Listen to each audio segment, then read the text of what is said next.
Here we can basically already see the idea, the planet Earth being surrounded by green nature, green being the color of the environment, of a healthy environment, and therefore the notion shall be transferred that there is also a healthy planet Earth for us human beings to live on.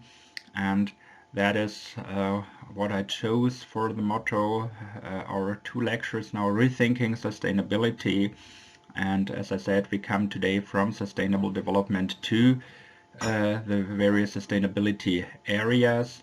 And of course, the whole planet Earth is affected by issues of sustainability, of environment. But it's not only the environment in the narrow sense. And that is something we will learn today when we look into the Sustainable Development Goals of the UN.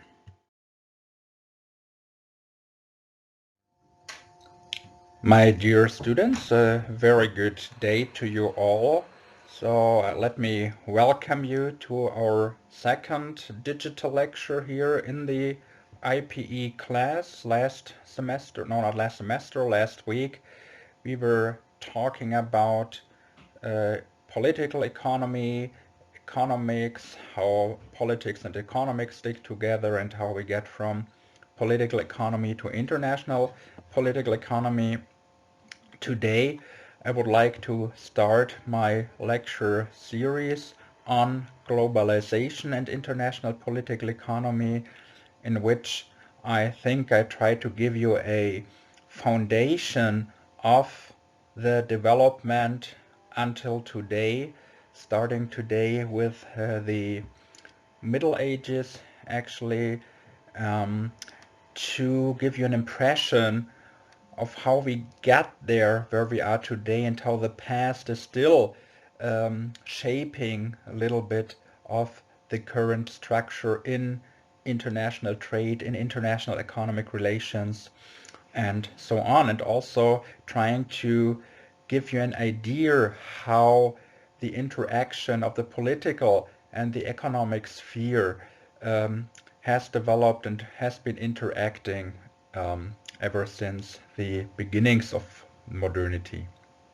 Today we will start with looking into the development of colonialism and imperialism, and how economic ideas in interaction with political ideas were driving this development, what forms it took, and so on and so forth. And we will finish this lecture today with a view on imperialism in Egypt based on theories of imperialism. So I remember in the first or second lecture, which we had together at the FABS building still, we were talking about imperialism and neo-imperialism, and that inspired me to talk in more length about that issue today.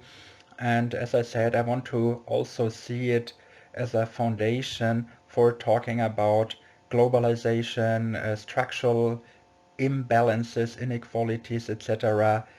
Today, and also the mechanisms we can see when we look into labor migration, when we look into the current global financial system, and so on and so forth.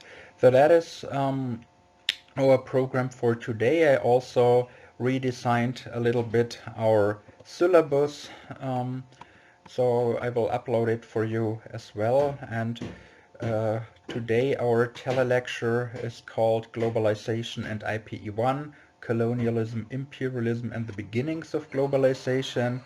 Next week, where we will be dealing with the international trade system, my lecture will be titled The Evolution of Global Trade, or of the Global Trade Regime from the Beginnings to GATT and the WTO.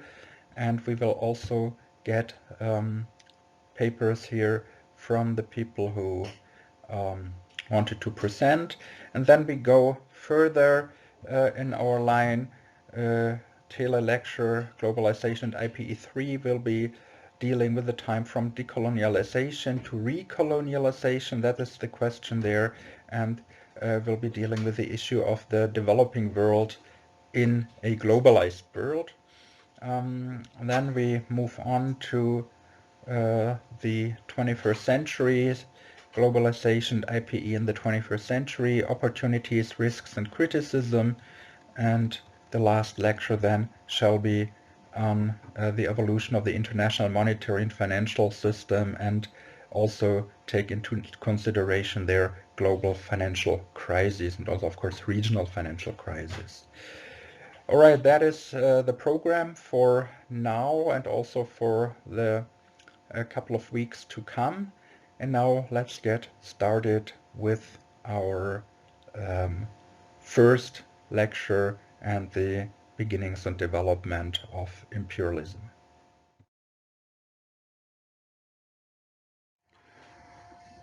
Alright, so let's get started and look at the beginnings of European expansionism in the modern, or parallel to the destruction of the Islamic Empire and the transformation processes of the successor states in North Africa and the Middle East, we can see at the same time a rise of the Christian Europe. And there are several scientists who speak of a catch-up process of the European West in that context. What the knowledge, as far as the knowledge is concerned, the scientific knowledge that was required to conduct those tours of discovery which the Europeans started about. There is certainly a continuity, a historic continuity, which comes from the time of antiquity, goes through the knowledge acquirement of other people, and that is in particular the Arab civilization that developed knowledge about astronomy, cartography, and navigation. So that knowledge, which was transferred over the ages, was one of the factors of the European expansion, which enabled European expansion. But with knowledge as such is not enough to explain it. So we also see a systematic approach towards the collected knowledge. For example, in the first school of navigation of Henry, which might be regarded, has to be regarded as the second factor here. On that background, the High Middle Ages is maybe regarded as the starting point for the global political and economic activity of the particular Latin West, the Ibero-Lusian West here. Also, the role of the Crusades has to be taken into consideration. That was a sign to demonstrate the global political determination here, and we can see that in the context of the clash with the Arab Islamic civilization, meaning the three new Islamic empires here. The starting point of all that may be seen in the Iberian Peninsula, also that area what was known at that time as Al-Andalus in our context here. And we can look back to 507, the year 507, where we saw the collapse of the Tolosanian Empire in the Battle of Bouillé.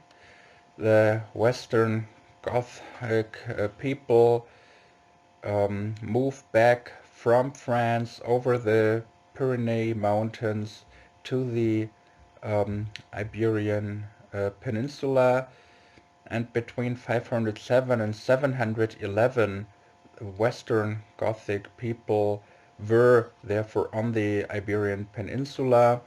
We could see the development of early forms of the later feudalism in the agrarian context. Also the kingdom which was based on a military oligarchy came into existence. In 589 there we could see the Catholicism being taken as a sort of state religion, an imperial religion that was in the Third Council of Toledo. And of course, at those days, the election of kings could be rather problematic, and also the election of the King Roderick was quite disputed, and those who were left out of the race, who didn't make the race, those oppositional aspirants for the throne, they asked Muslim troops in 710 to aid, to help them against the new elected Roderick. And Roderick, as a matter of fact, is killed in a battle against Arab troops, and in that time, as a consequence, the Iberian Peninsula falls under the reign of the Caliph of Damascus.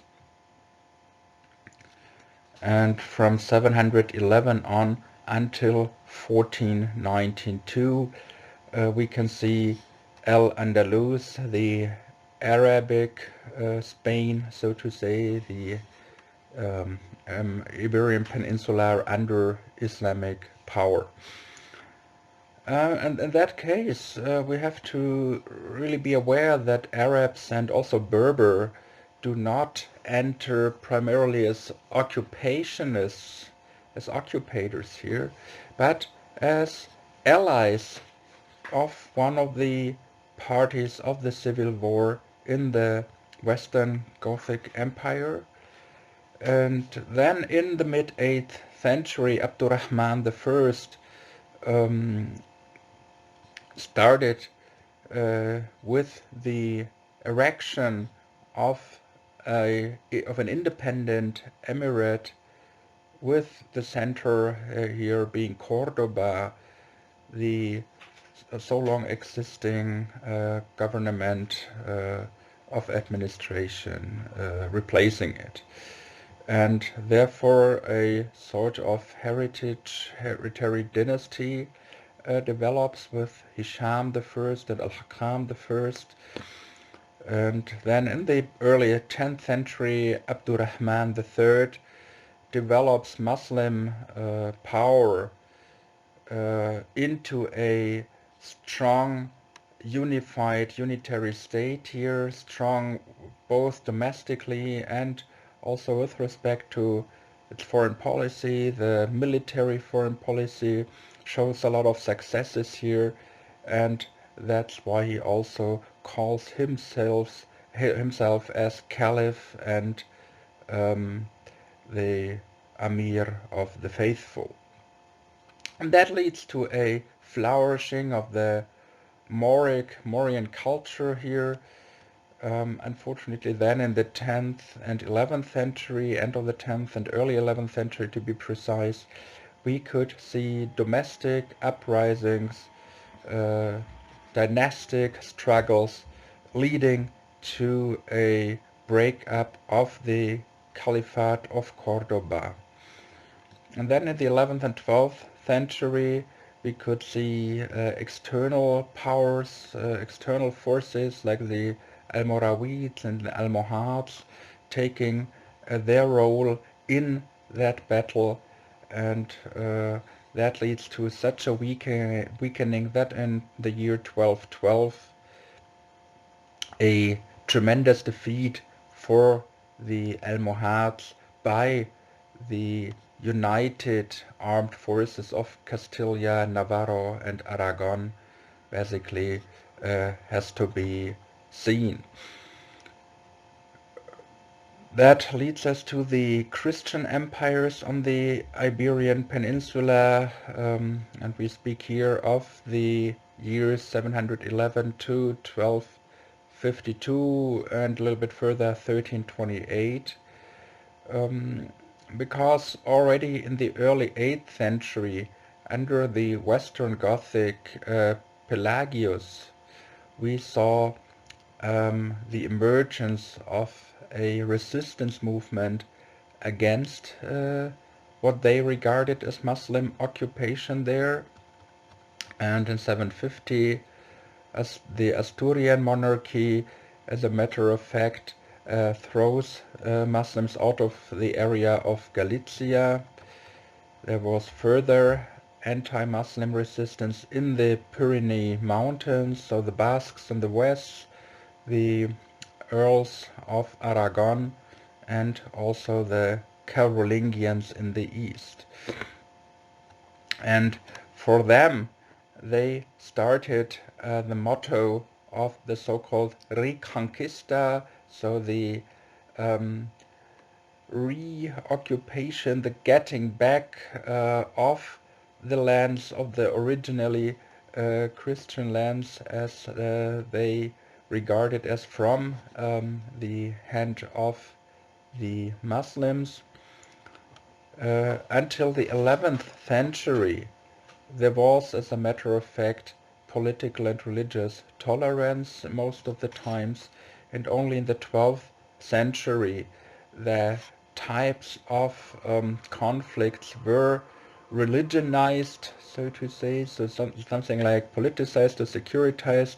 In that case, they were given actually a religious character, a character of crusades, of Christian crusades against the small Muslim states on the Iberian Peninsula, and this one was leading to a resettlement of Christians in these areas.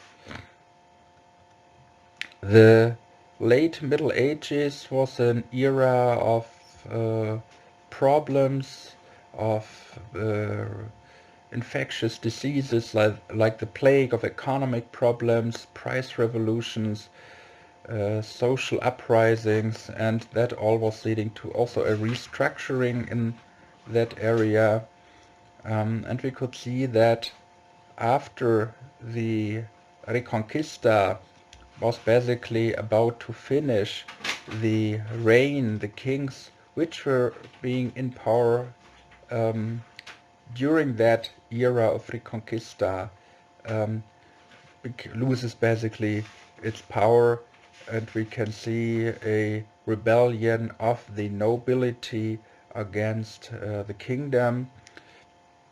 That basically enables much earlier than in other European countries and other countries in general, with a sort of territorial state development, the creation of sorts of nation states, and that happened particularly in Portugal and a little bit later in Spain.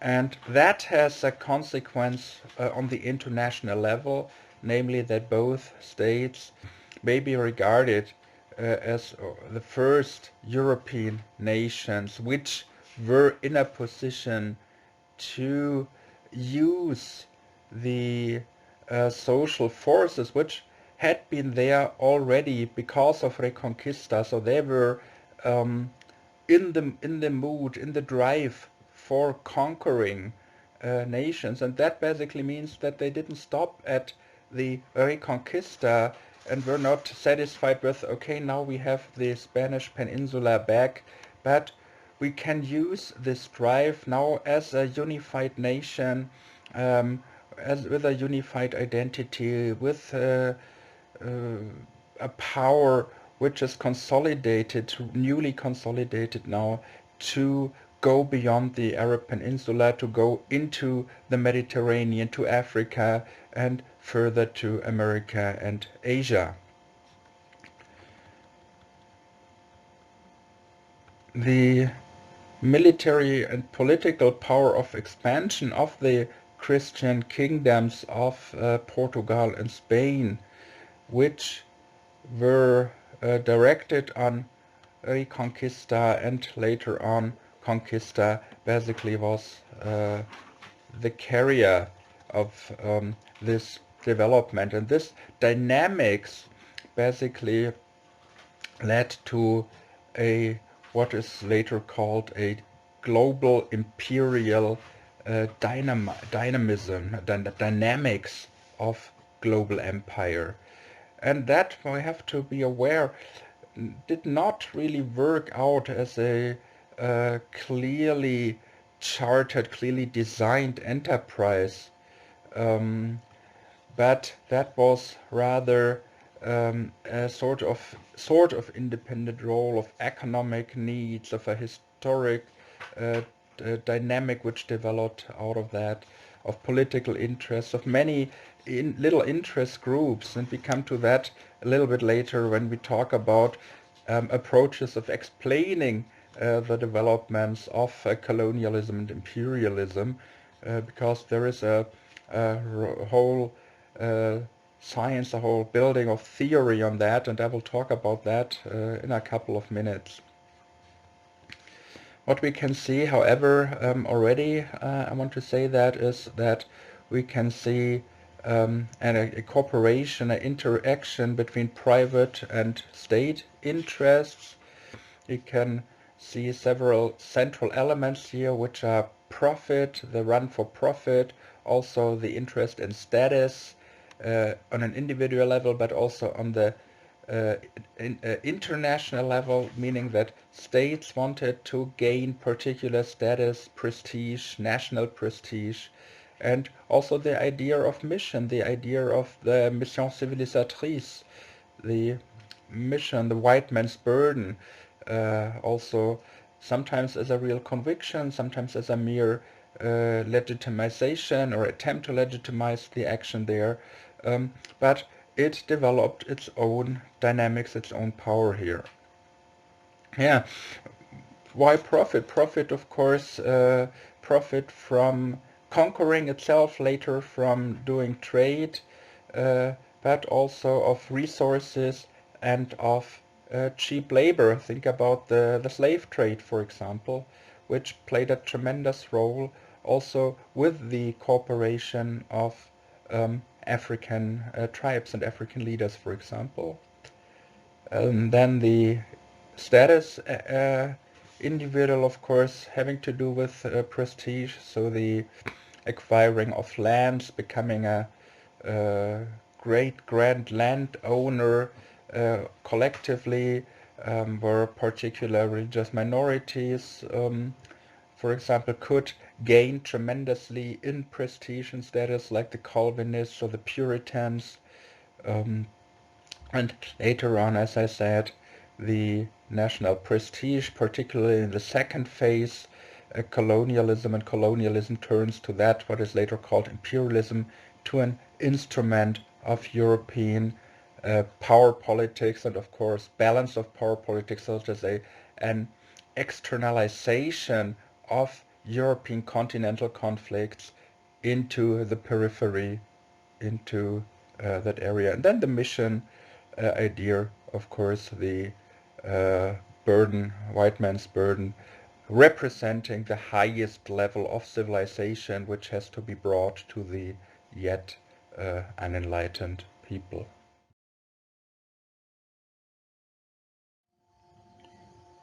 I already mentioned the year of 1492, and those of you who like to watch videos or look into go to cinema might remember the movie 1492, The Conquest of Paradise, and that date, as a matter of fact, is symbolic for the rediscovery of the Americas by the Europeans. I say rediscovery. Normally it is constructed as the discovery, but when we look closer to history, we see that already Europeans had arrived in the Americas before. But let's say from a modern angle and also from a perspective from that time, it was really regarded as the discovery of the Americas.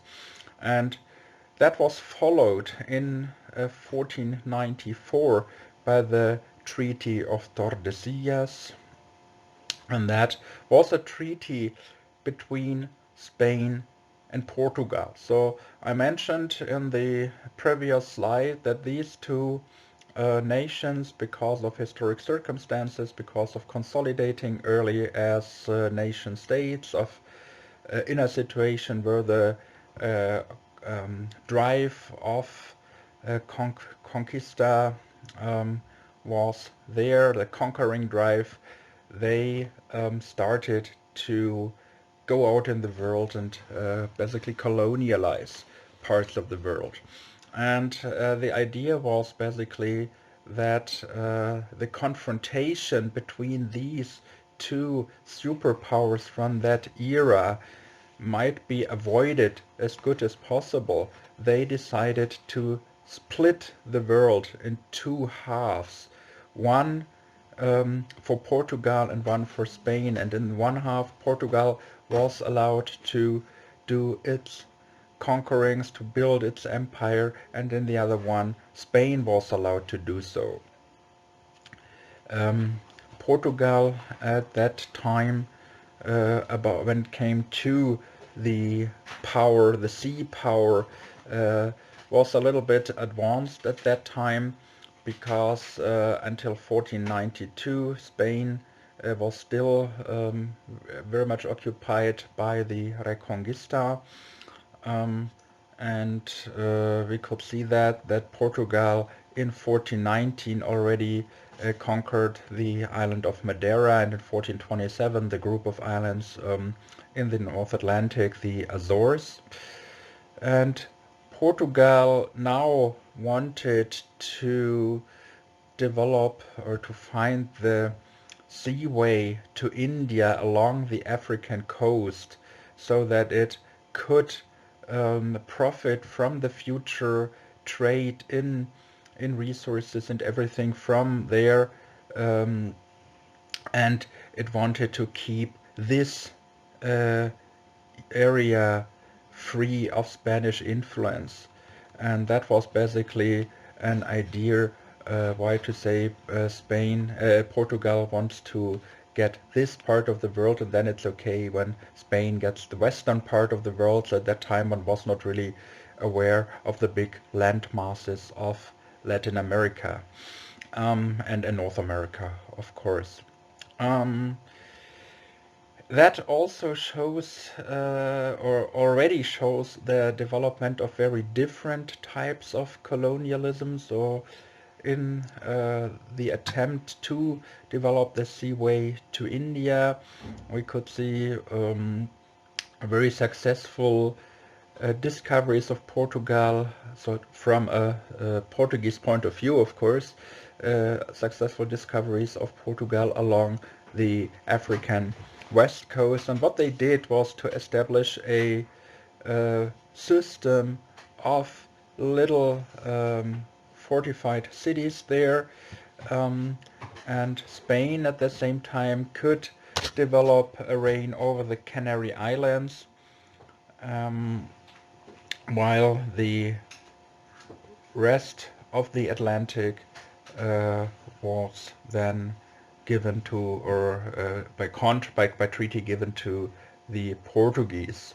That, for example, was the Treaty of Alcazovas in 1479, which was then also confirmed by the Pope, which at that time in the Latin world was the authority.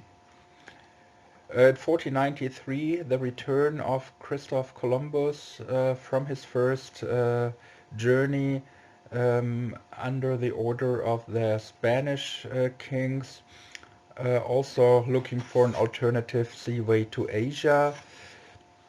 And he had hit at that time an island which had been unknown until then, a group of islands to be precise. That was what we today know as the Bahamas, Hispaniola, and Cuba. And of course, the Spanish emperors wanted to secure control and sovereignty over these islands. So this is the background of the Treaty of Tordesillas. And when we look here how the further conquista went, for example, they have to take into consideration the legal thought of the time. So there was only a very limited corpus of legal international thought, but at that time the annexation of lands which were inherited by non-Christian was regarded as legitimate from the European point of view, and that was also supported by legal judgments of the Pope, as I said, the authority at that time for the Christian royal houses, and they confirmed the legitimacy of the conquerors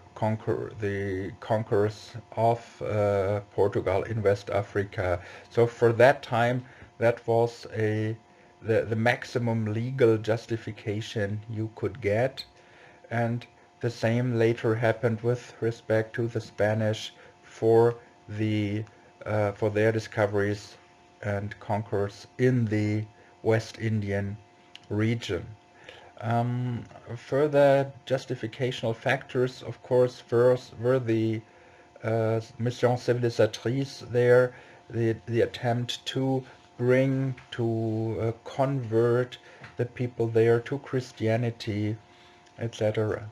So nevertheless, what we can see are two different types of colonialism that was developed by Spain on the one hand and Portugal on the other. So both started with fortified trade cities, and when we look to Portugal, only starting in 1534 we could see the foundation of settler colonies in Brazil, and that basically was nothing they intended to do, but that was a sort of necessity when it came to the defense of their discoveries against the French, who at that time in the mid-16th century also became quite active in overseas colonialism.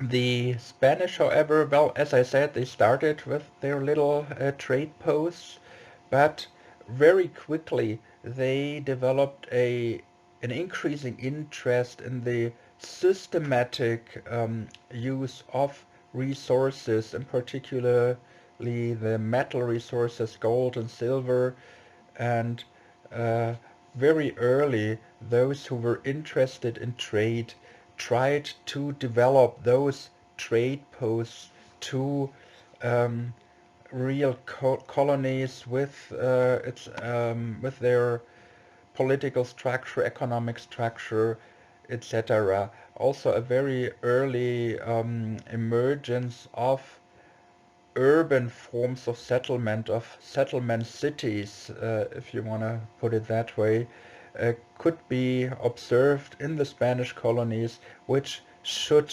prevent the dispersion of the settlers.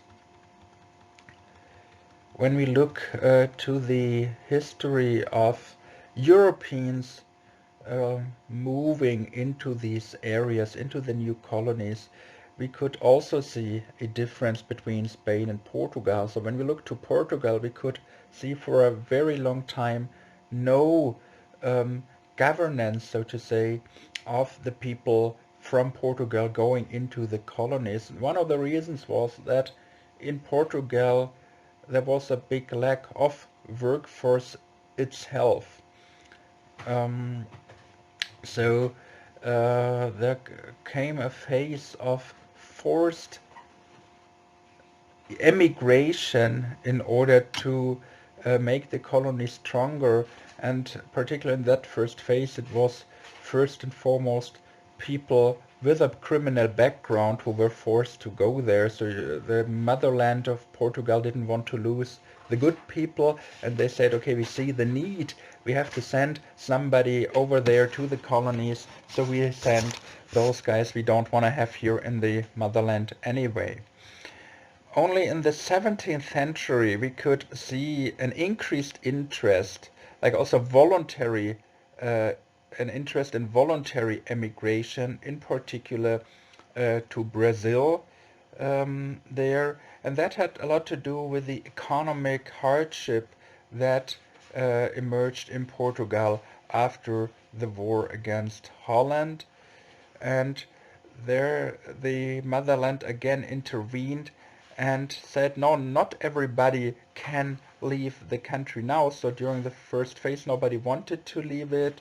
Now, basically, everybody wanted to leave it, but then the country said, no, we do not allow everybody because we are really running danger that we have no more citizens at all in Portugal itself.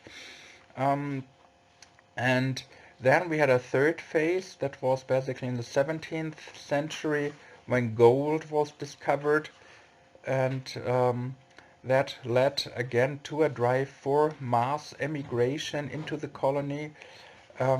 And because the people already being there in the colony, they didn't want to share the profits from gold, so they tried to prevent the influx of Portuguese from the motherland there.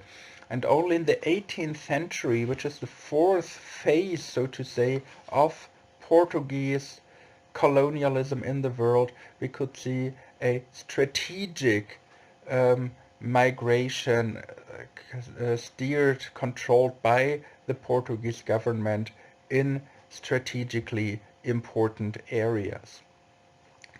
That is something we could see basically from early on, right from the beginning in the Spanish colonial policy. So there was a law, a legally based policy of emigration from the motherland into the colonies, and also of the general population policy. That was the so-called Casa de la Contracción, and this was responsible for the steering and supervision of the emigration into the Americas, meaning the Caribbean and Latin America. Also, the problem was similar to the one we saw in Portugal at the beginning. So on the one hand, there was quite a demand in the colonies. On the other hand, there was just little interest on behalf of the Spanish population in long-term emigration. So also the Casa de la Contracción very much had to refer to people with a more criminal background, for example. As a matter of fact, there were laws who tried to prevent it because Spain from the beginning wanted to have also good and able people in the colonies, but sometimes the bureaucracy simply didn't work that well. So what about the other way round? In Spain, we could see rather early an effect from the colony, so to say, back to the Spanish homeland. We could see the influx of black population from the colonies into the Iberian Peninsula, and that also had to do with the fact that also in the colonies, for example, we needed more black people because it was realized that the Indios, the Latin Americans, were not really that strong as expected by the new Spanish emperors there, and so an increasing degree of manpower could be fulfilled by importing slaves. That basically led to an enforced transport of people of dark skin color from Africa into America during the entire time of the Spanish Empire, and that was pretty much characteristic for the colonization in the New World, and also an important factor in the overseas policy of Western Europe.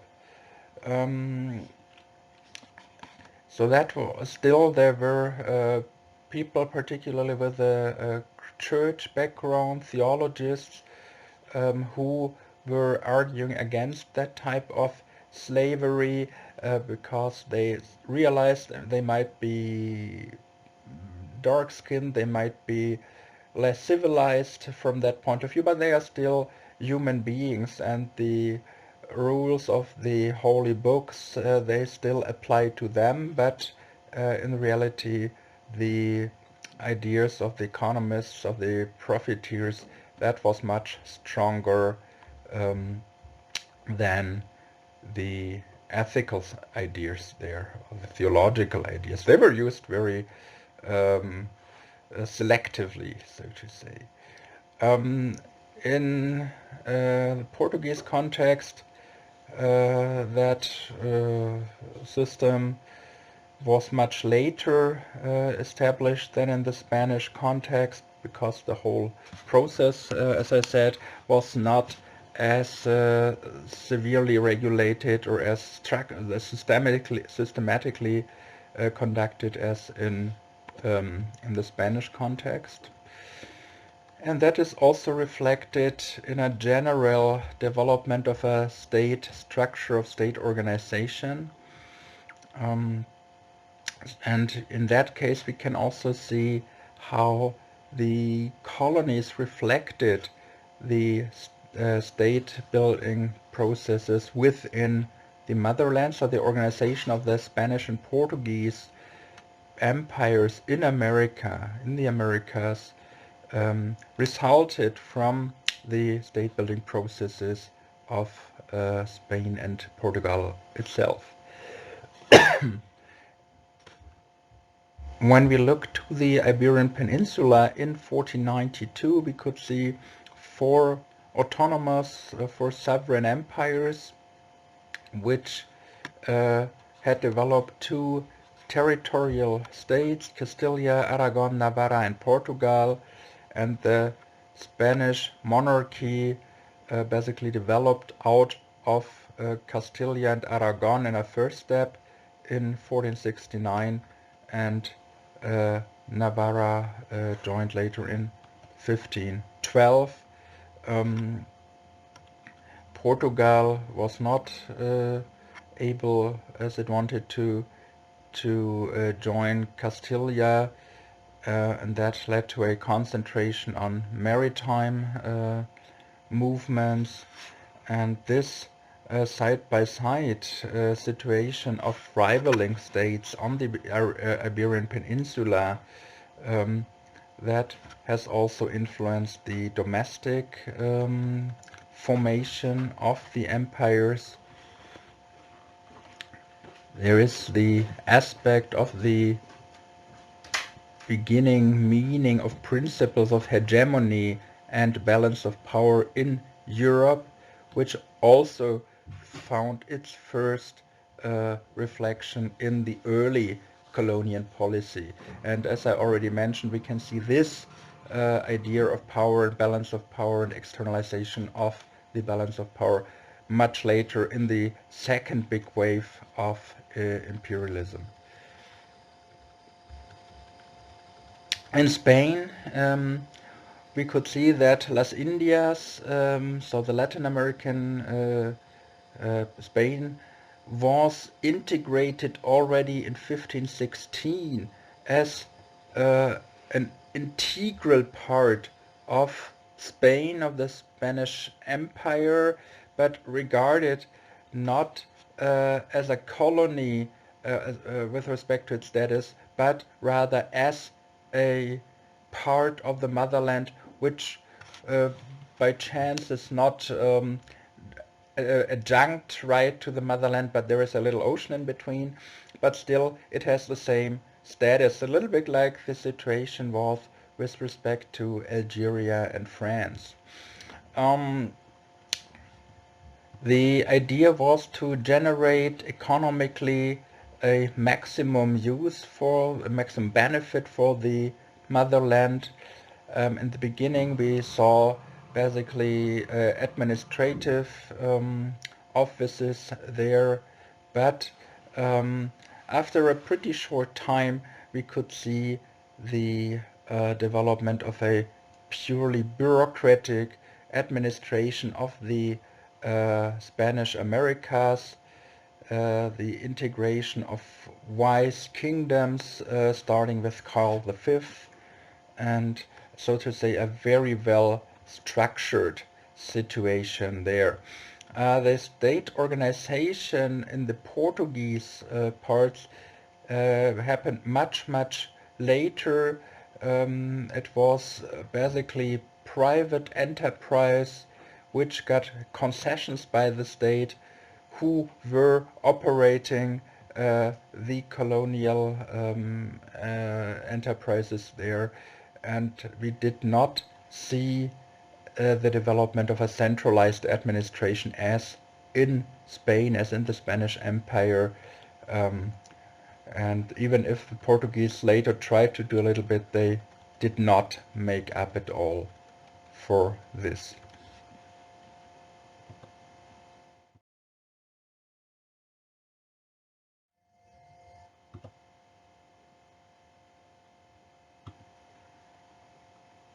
With respect to the Americas, we could see after the Spanish and Portuguese expanding out of Europe also a next wave, a further step in the development of colonial empires. For example, France was starting to get pretty active. For example, in the West Indies, so the Caribbean, they developed colonies for sugar and tobacco. They also were in need of slaves. Also up in what is Canada today, at the St. Lawrence River area, French Canada, and for that reason today we still see that that part of Canada is linguistically French today. That also had at that time a high strategic meaning because of the potential to isolate the British, and Britain and France were arch rivals in Europe, and that also showed its effect on the colonies. With respect to the way of settling, we could see that as a process of a mixture of private initiative and also state-run reasons, and basically it were enterprises which were provided with a royal charter to run the colonialization and the colonial businesses on behalf of the French crown. From the 1660s on, we can see an increased role of the French crown, and the French colonial system, again, like in Spain, is reflecting the notion of the motherland. So we have a very authoritarian system there, but also France didn't reach the rational bureaucratic structures as the Spanish could bring to the colonies. The further development was very much influenced by the French Revolution. So the republican idea of the freedom of trade and also the self-administration of colonies suddenly did play a role, and that made France follow the idea of the Spanish to include the colonies when France was split up into administrative zones, into the so-called départements, the departments. In 1793, on the other hand, we could see the French-English War, and that led to the occupation of quite a number of French colonies through the British.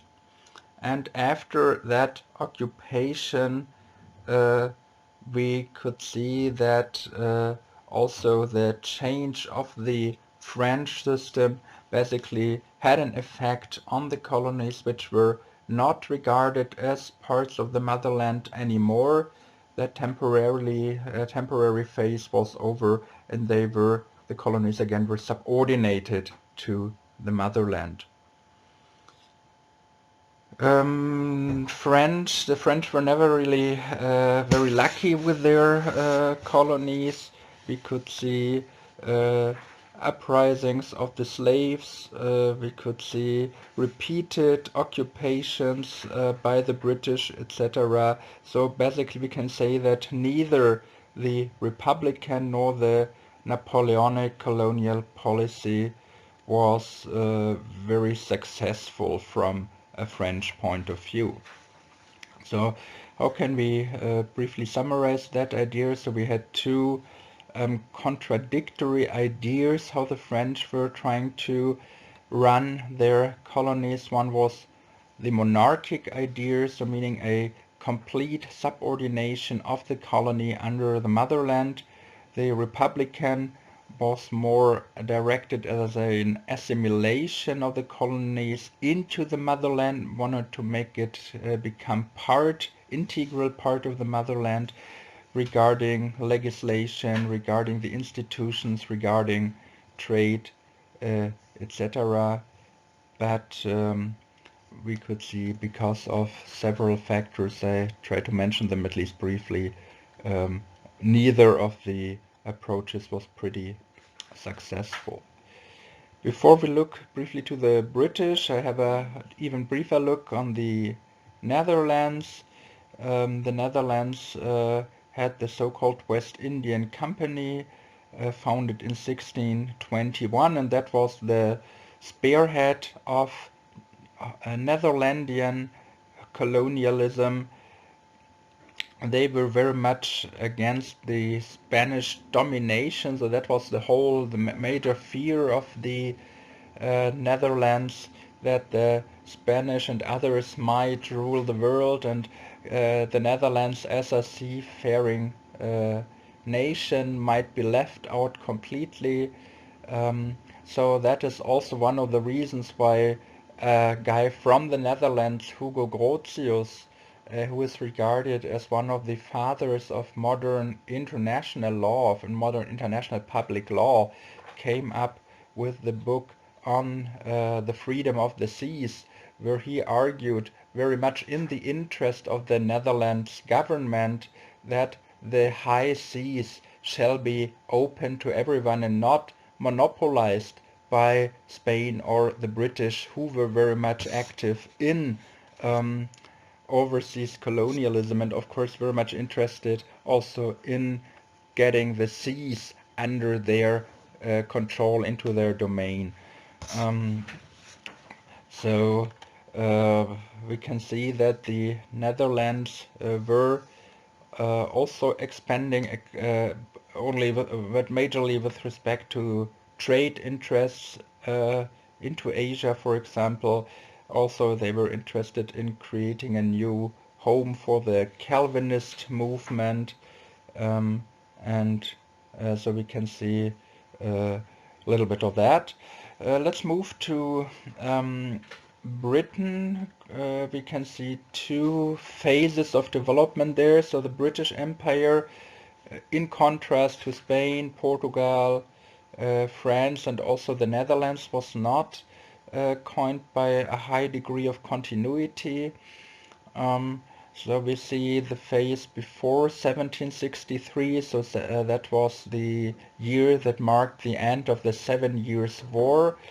There was a concentration particularly on America, and the idea was to create the territories following the conditions and institutions of the motherland. So again, the notion, the idea, the approach was to prolong the motherland into its overseas territories, and the idea there was to keep it small, homogeneous, and British. So after 1763, we saw that you can see that the British colonial empire was made up of territories that on the one hand they had conquered, taken away from other European colonial powers, um, and those who were basically running against the original British idea of a colonial model of being small, homogeneous, and British, that were large and very heterogeneous territories, particularly in the Asian area, and that basically made the British overseas empire a multitude of different types of states and government systems, different institutions next to each other, etc. So we could see areas, territories within the empire which were pretty archaic, others already showed rather modern structures. Also the populations there were most of the time not settlers of British origin as was intended in the beginning, but human beings with very diverse cultural backgrounds. So and finally that led to a situation um, where the British colonial empire basically was big, was culturally as territorially highly heterogeneous, and that basically set the British under pressure to develop a completely new system of colonial administration, which then was called the Crown Colony Government.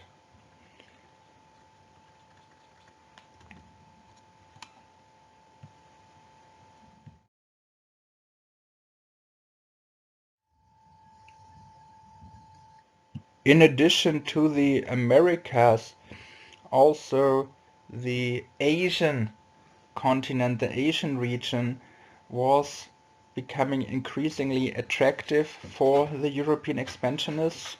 In the 18th century, 5 European states disposed of colonial territories in the Eastern Hemisphere.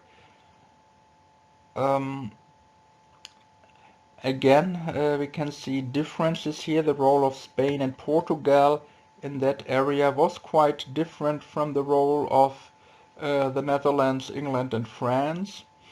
Again, we can see different structural models, as we could see that in America, and that makes it important to have a look there. Spain erected a real trade colony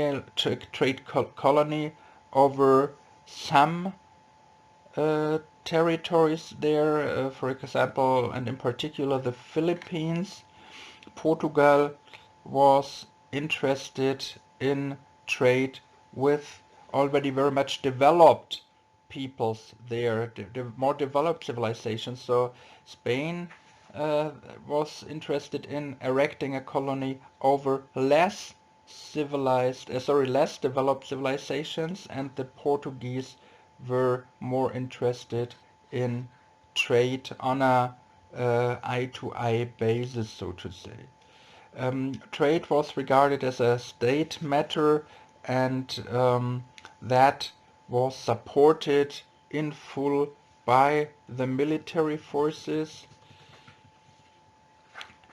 There was the attempt of a high-ranking military called Albuquerque to attain a inner consolidation there.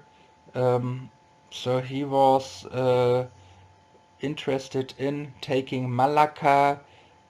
Maybe today you know the Strait of Malacca, which is very important in international trade, in oil transportation, for example, a strait where many container vessels pass every day, every year, between Asia and the Middle East and Europe, for example, was also a very important hotspot of piracy for some years ago. And in that area, Albuquerque was interested to found a second Portugal in Asia. Nevertheless, Portugal was very much interested in maintaining the traditional social orders and also had a great interest in political and economic continuity. So that was a pretty conservative character of that approach of colonialism. Also, Portugal in Asia also was not interested in erecting greater territories or in occupying greater territories, rather was interested in trade posts and also posts for the fleet. What they did was to create a chain of titles, so to say, so that they could exert influence over the whole continent, so that were very artistically created systems of dependencies, but of course that meant due to the lack of real administrative structure that system was easily touchable, could easily be wounded or even brought down.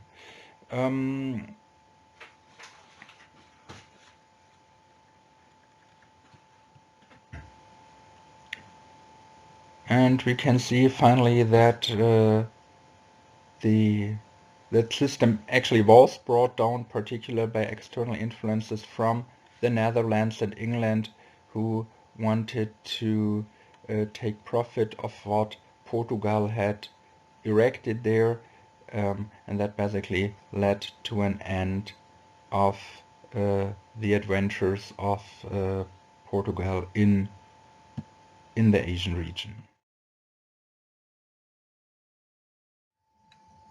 But also colonialism itself started to come to an end. When we take a look into the Americas, we can see that the United States of America were the first country there that gained independence. So in 1776, the famous Declaration of Independence was called out. So that was marked the independence of the Kingdom of Great Britain, and that was recognized then in the Peace of Paris of 1783. Today's federal state Alaska was purchased by the United States a little bit later.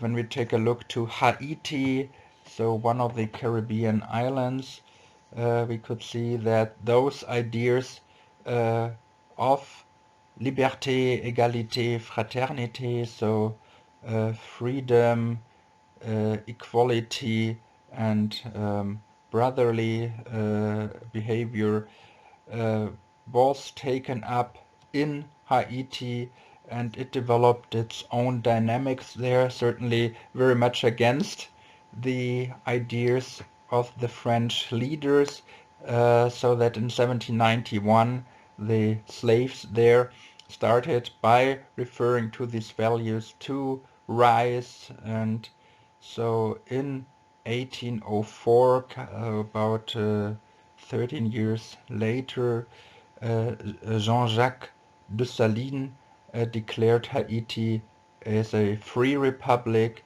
and he joined the US, so to say, as the second independent nation of the Western Hemisphere.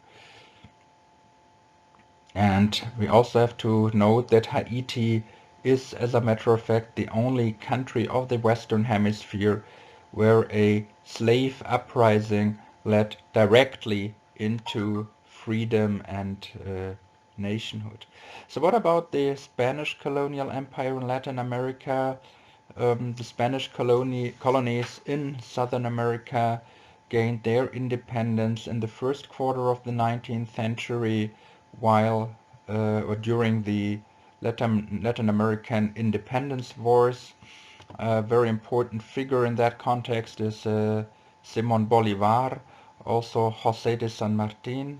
They were the leaders of these independence wars, independence fights.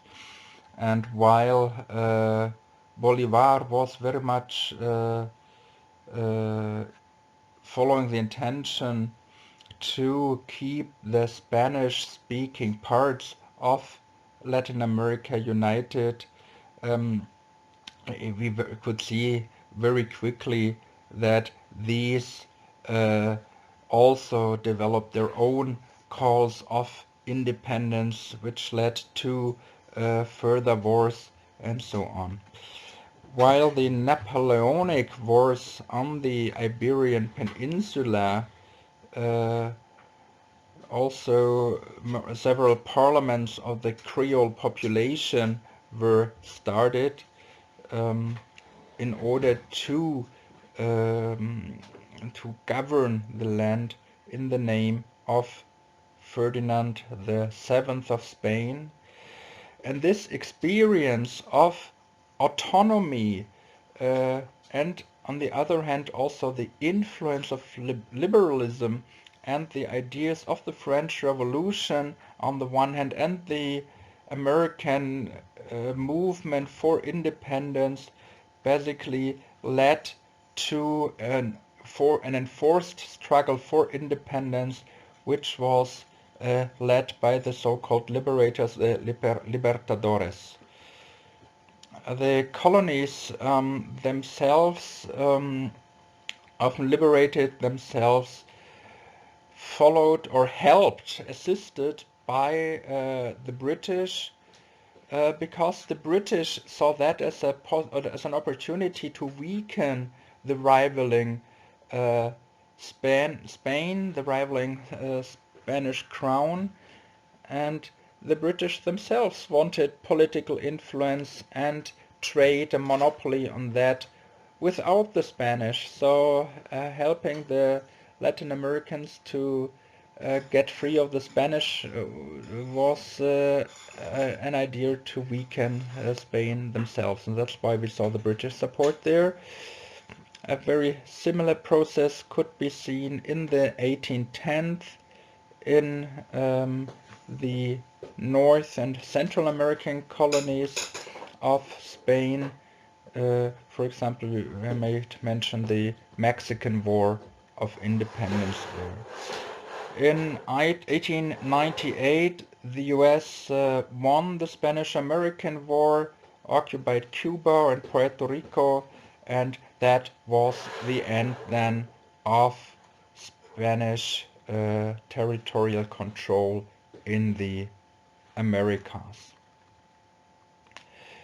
Let's take a last brief look on the other states. So we can see, I mentioned it before, with respect to the Netherlands, an important role of the trade societies, the East India societies, and for a very long time we could see, particularly in Asia, apart from what I said, the primacy of trade. Therefore, the whole 17th and 18th century we did not see what we saw in Latin America, namely the creation of real colonial empires in Asia. Only a little bit later we saw these attempts, but not in the to the extent we had there before. So after that empirical or historic overview, I would like now to look with you together to the theoretical approaches, what could explain colonialism, and also the later forms, in particular, of imperialism.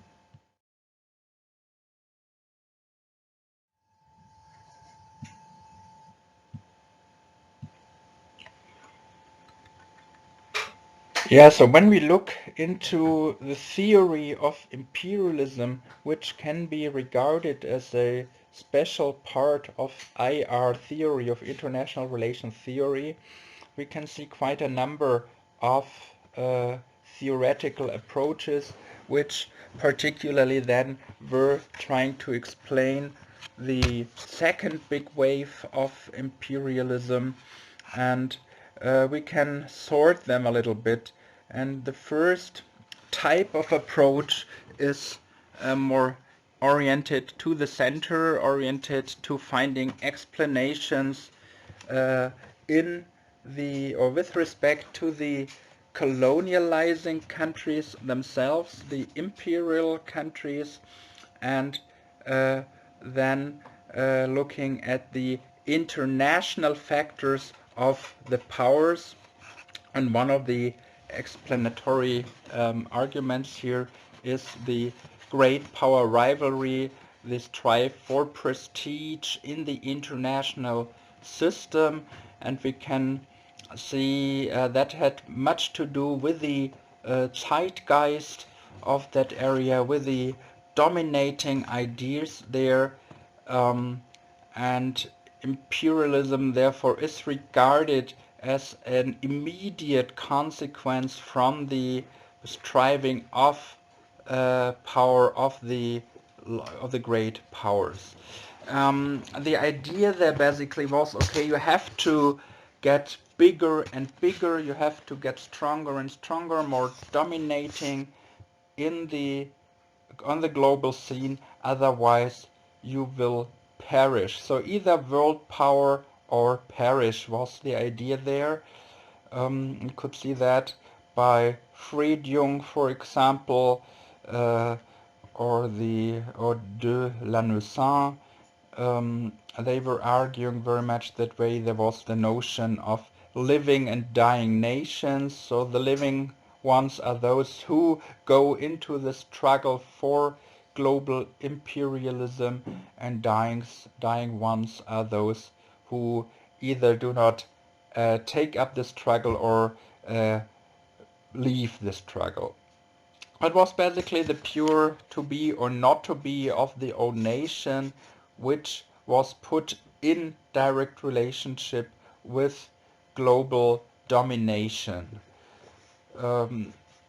The idea also was that we live in the time of imperialism, as a time of the global movement of the best civilizations, which have to now take the test of competition with the other ones, and the one who will go out as a winner there will dominate the world and will lead the mission of global civilization. Also, the notion of rivalry and balance of power, of course, did play a role here. We could see, for example, in 1815, the Congress of Vienna, which founded the notion of balance of power, and this balance of power should safeguard the stability and peace on the European continent between the European powers, so to say, and therefore we could see an externalization of European conflicts beyond the borders of Europe. So the idea of the sovereignty of the European states, which was established in the Peace of Utrecht in 1713 was not to be valid for the extra-European world, and that also then led to an increased imperialist rivalry, particularly then, for example, in Africa, where we could see the scramble for Africa when you think about the Berlin Conference. But that is not all. So we can also find explanations which have to do with the center, with the colonializing imperialist powers themselves, but they do not only look to the international conditions, but they look to the domestic conditions in the central powers. One approach, for example, looks into the role of the elites.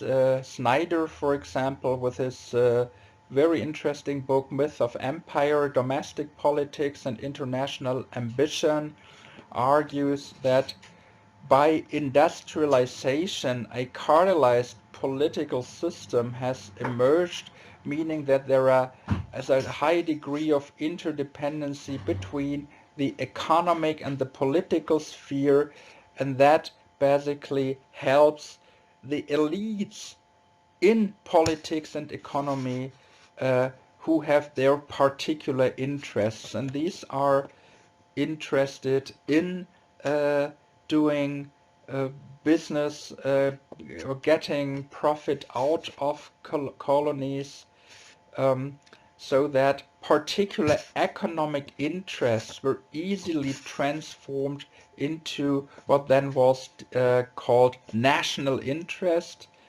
and by log rolling, meaning exchanging the interests and the profits between different parts of the elite, we could get more of those elite people into the boat, so to say.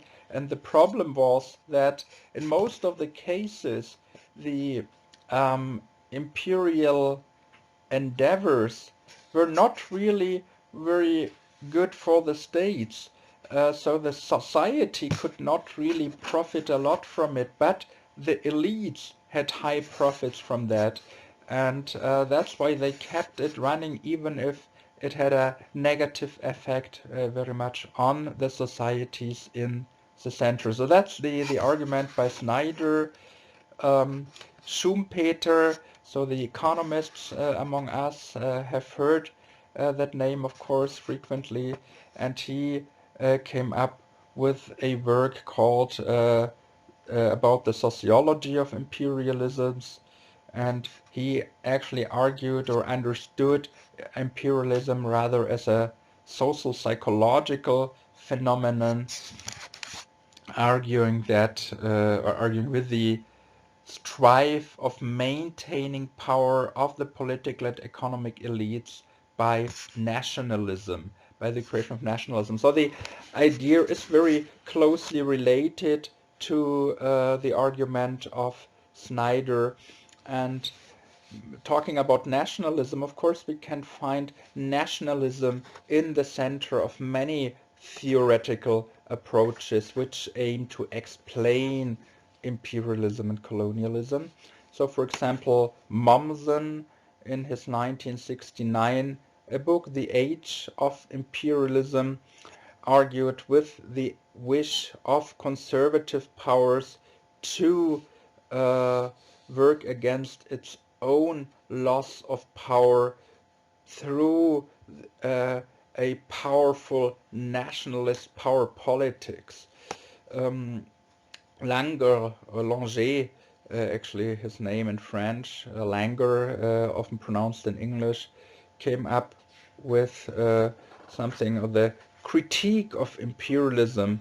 And there we can realize how in the states, who then were doing imperialism, we can see a change there of the self-perception, the idea of what the nation stands for from a liberal to an authoritarian understanding. And that development also was reflected in the idea of the nation. So when it moved from a liberal nationalism further to the right, to the authoritarian side, we could see a expression of that in an authoritarian imperialism. How did that work basically, or what effect did that have rather? We can see that the political as well as economic penetration of foreign territories was then regarded or framed as a national task, a task for the whole nation, part of the nationalist ideology, which was powered by the elites, again, for their own sake in particular. So this one line of thought. And Hans Ulrich Wehler, also working on imperialism, he also argues in that direction, saying imperialism was very much the product of the defense of people holding privileged positions within the traditional elites in societies which were in large processes of change because of industrialization, because of democratization. So they felt very much endangered by these processes and were looking for an endeavor that could draw the attention from that and make them irreplaceable. With other words, the fear of the traditional political and economic elites of an impending social revolution due to the overcome social constitution, which was not needed anymore, should be so that social revolution should be avoided, and the old economic elites should be saved. And that was to be done through putting the pressure from the center to the periphery. So that was leading to imperial expansion. And for that, a new type of nationalism had to be created. And it is not only Ulrich Wehler who argues that way, also Lafeber or Appleman Williams, also a very pronounced researcher on imperialism. Hannah Arendt, you know certainly for her work on the elements and origins of totalitarian power. There we can find a chapter, The Political Emancipation of the Bourgeoisie. There she talks about the interconnection of the economic and socio-political approach. She also uses the social imperialist approach we just were talking about, with the argument elites trying to defend their own position by referring to nationalism and creating and making it bigger. But she is much more looking into the economic argument there in addition, and she argues basically that the export of capital is regarded or was regarded as the means to solve social problems, the social problems of that time. And in order to bolster that export of capital, the state was put into responsibility in order to make the risk lower for the capitalists, for the economic forces of society. So they were to be protected by the political forces of society.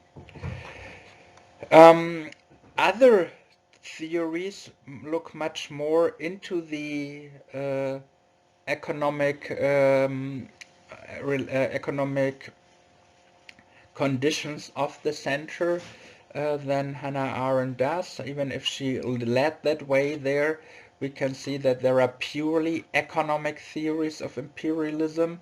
For example, one by Hobson.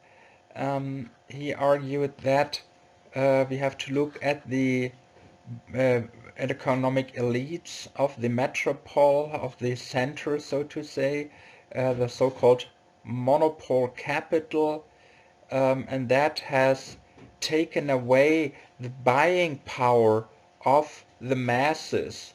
And now the centers are confronted with the problem of overproduction, and in order to compensate for the loss of buying power there, new markets have to be developed. So that's the so-called theory of underconsumption leading to imperialism. And the second effect of opening by force new markets would also open new access to resources.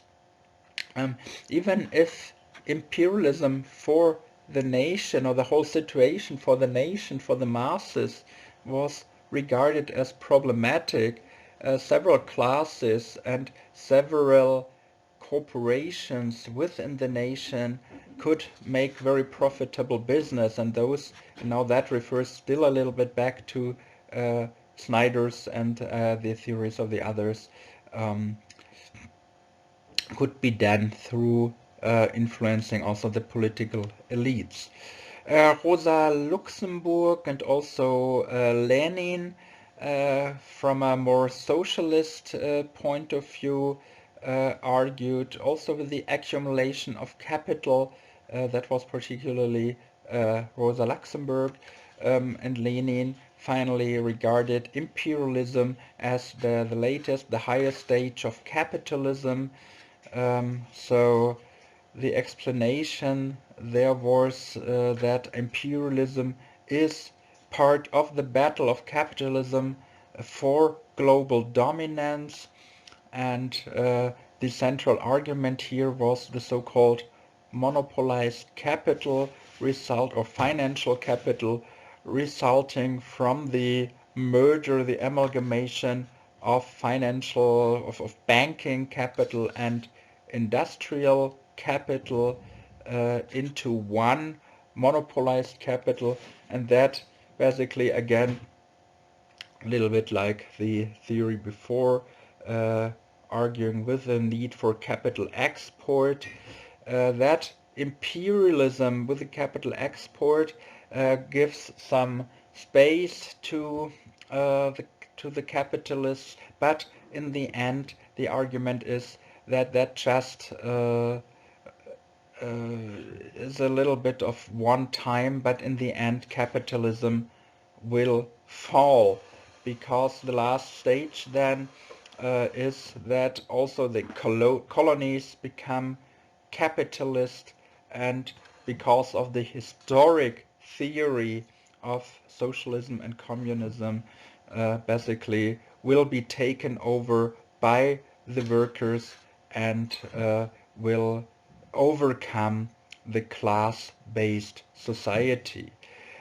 Until now, at least, with respect to the older imperialism, that turned out as wrong, and why that was the case is shown by Emanuel Wallerstein, thinker of the world systems theory, and he basically started more periphery-oriented explanatory approaches to imperialism.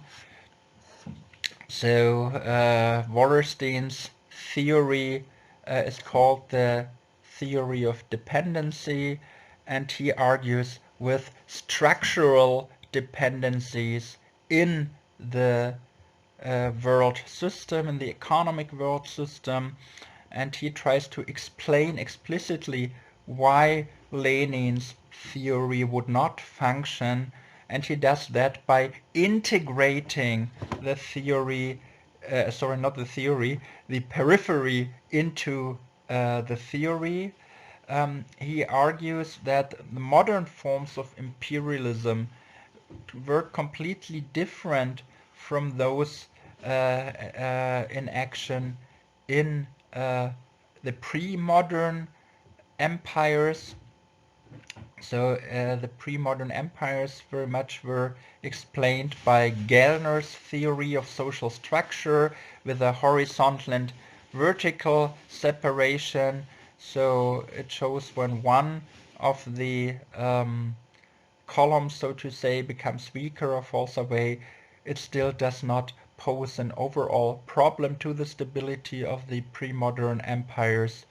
Now, the new situation is that we have separated the several works, the order between center and periphery. So only a particular function of a society is taken over in a particular territory. So for example, in Egypt, we saw the extraction of resources, but not the production of final products.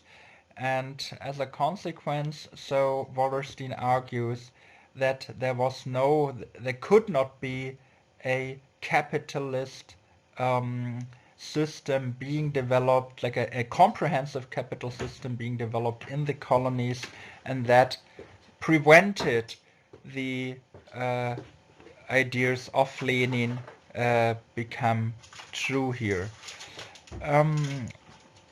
In 1970, David Lance came up with a theory over the character of economic imperialism, and he basically built on the ideas here of Wallerstein and saying the idea was to maintain structural imbalances, so leading to economic profits as well as political advantages for particular circles.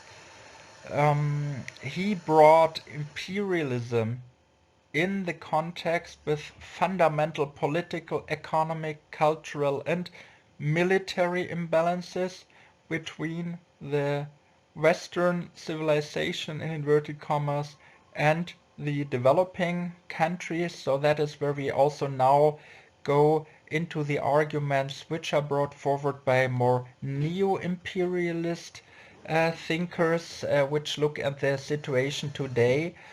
And he basically comes up with two logics of balance or imbalance. So the first one is the relationship between the metropolis and the periphery, so the Western civilization and the underdeveloped countries, the developed countries, industrial countries, and the developing countries whatsoever. So the metropolis is always the powerful rich one, so to say, and the periphery is the developing partner or subordinate, whatever you want to call it.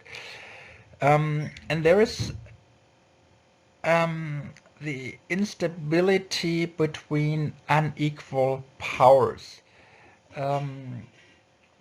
And that says that the weaker part will never really accept its inferiority, which leads to a situation that the great power always has to increase its engagement in the periphery, and from, let's say, a economic penetration in the beginning, the result always shall be or always used to be a territorial based imperial endeavor. So when we look into the situation of Egypt and the situation of the Suez Canal leading finally to the British occupation. That basically would be something in that argument or based on that argument of David Land's.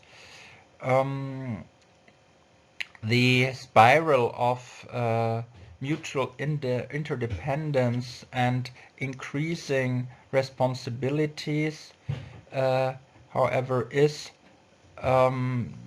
so to say checked somehow by the relationship between the metropolitan area, so between the great powers, because on the intermetropolitan level, so meaning the international level, we have the relations of realism, of anarchy, of self-help, of interest-based systems. So on the one hand, we see the necessity for many metropolitan actors who have engagement, economic engagement, and pursue economic penetration, that they feel step by step deemed to become harsher because of the resistance we can see in the periphery. At the same time, that is not always possible to really occupy, because that would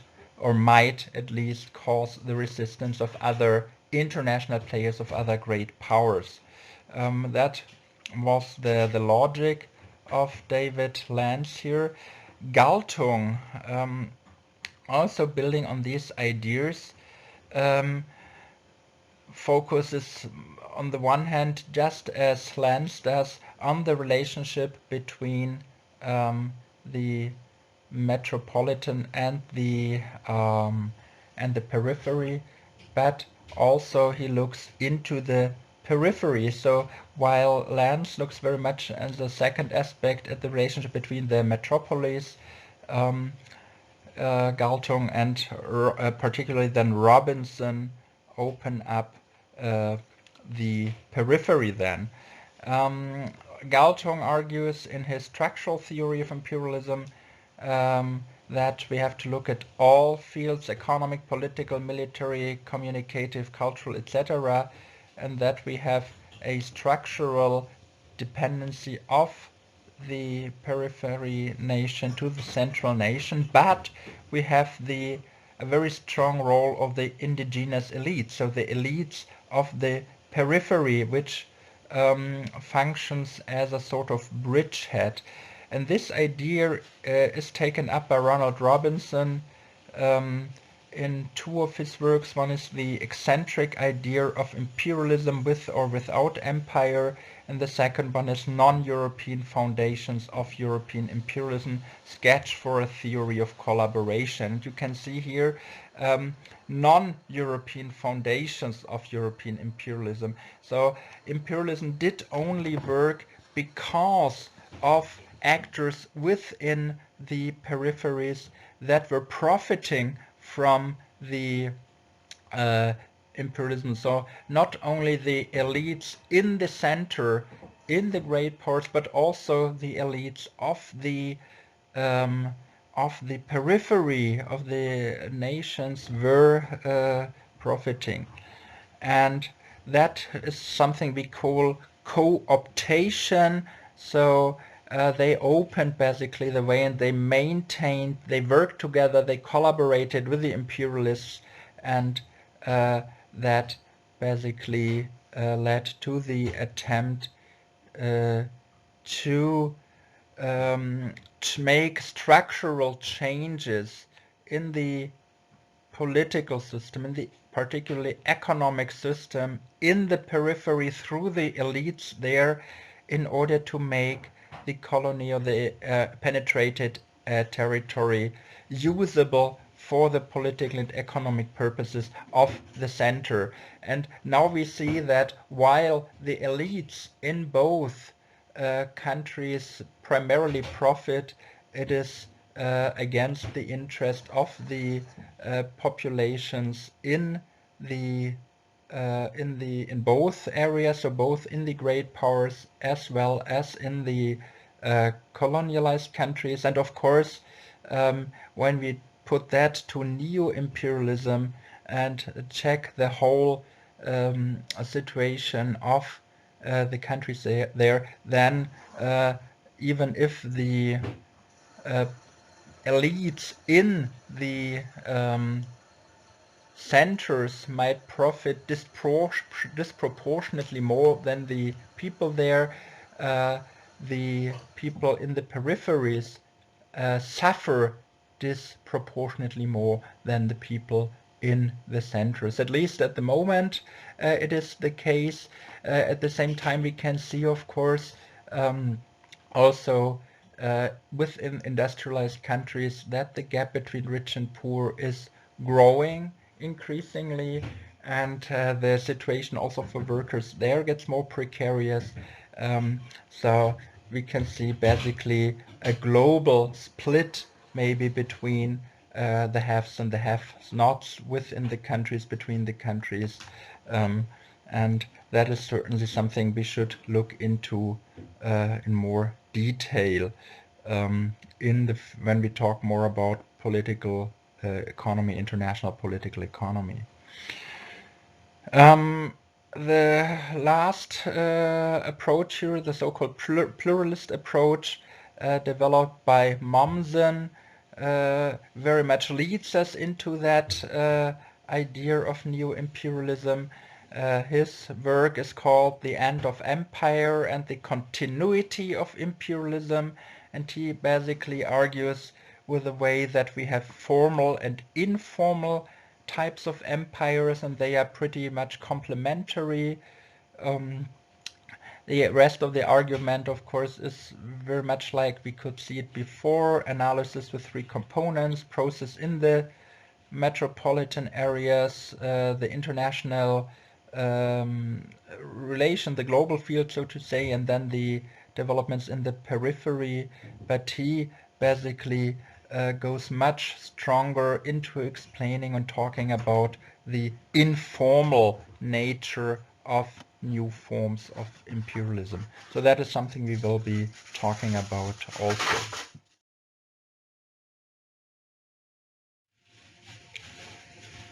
Based on our theories we were just talking about, it might be interesting, I think, to take a look about imperialism, the imperialist experience here in Egypt. And when we take a closer look, we can see quite a bit of a tradition of foreigners trying to enter the territory of Egypt. So since the mid-9th century, we could see the Fatimites, the Ayyubids, the Mamluks, the Ottomans being interested in Egypt. We can see informal empires of Great Britain, in Latin America, in the Pacific, in Africa.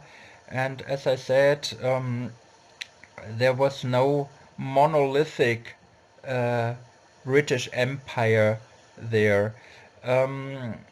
We could see a lot of trade enterprises taking place, the British East India Company or Rhodes. We could see very much cooperation with indigenous elites who often also were responsible for representing British interests there.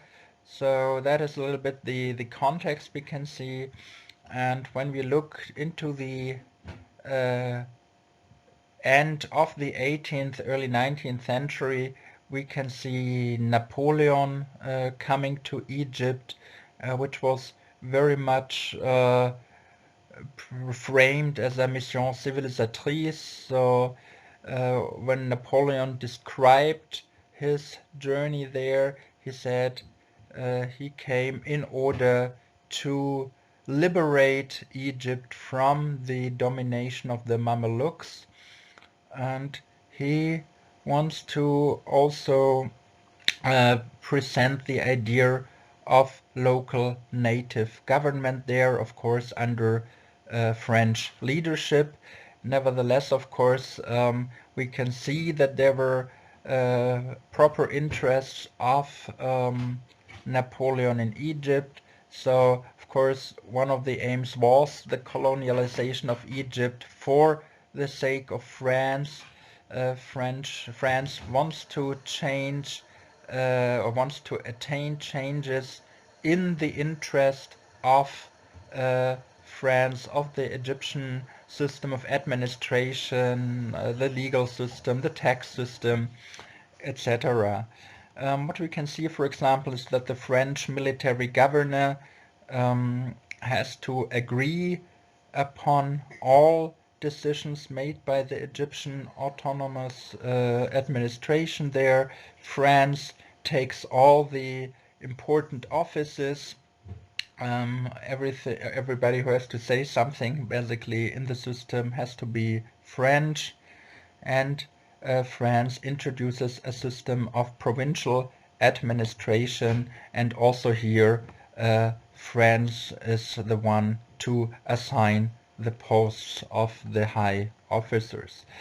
Against that, of course, we can see resistance, and despite the fact that in Egypt there was that tradition of foreign domination again and again, in that case the fact that it was non-Muslim people suddenly trying to dominate there was very difficult to bear, and that also led to a call for resistance from Al-Azhar, and also the Ottomans, for power political reasons, of course, were using the Islamic argument there against the French.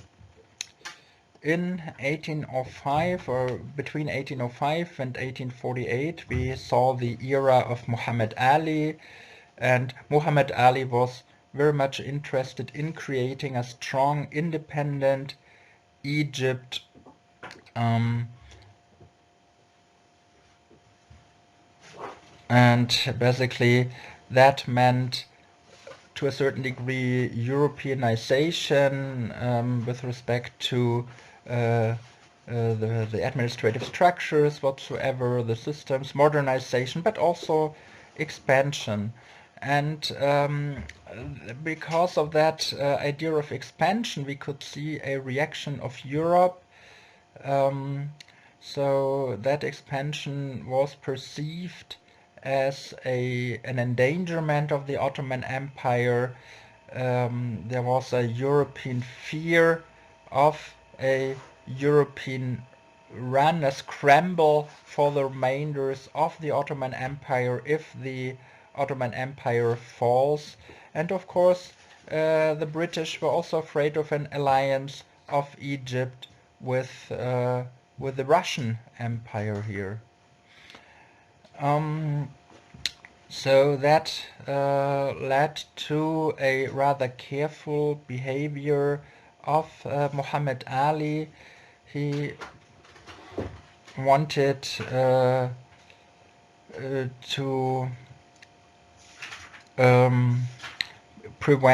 avoid that the Europeans become a power factor again in Europe, an independent power factor, and not in Egypt, of course, and therefore he was trying to maintain the state monopolies as good as possible in Egypt. After he passed away, there was the short reign of Abbas I, which was going its way without big changes, and then we had Said. And during the reign of Said, so we talk about 1848 to 1879, we could see a development of increasing penetration. We could see that under Said there was a new, very strong attempt of Europeanizing Egypt, but not as Muhammad Ali was trying to do it, but now the doors were open for foreign capital, for investors. the state monopolies were brought to fall.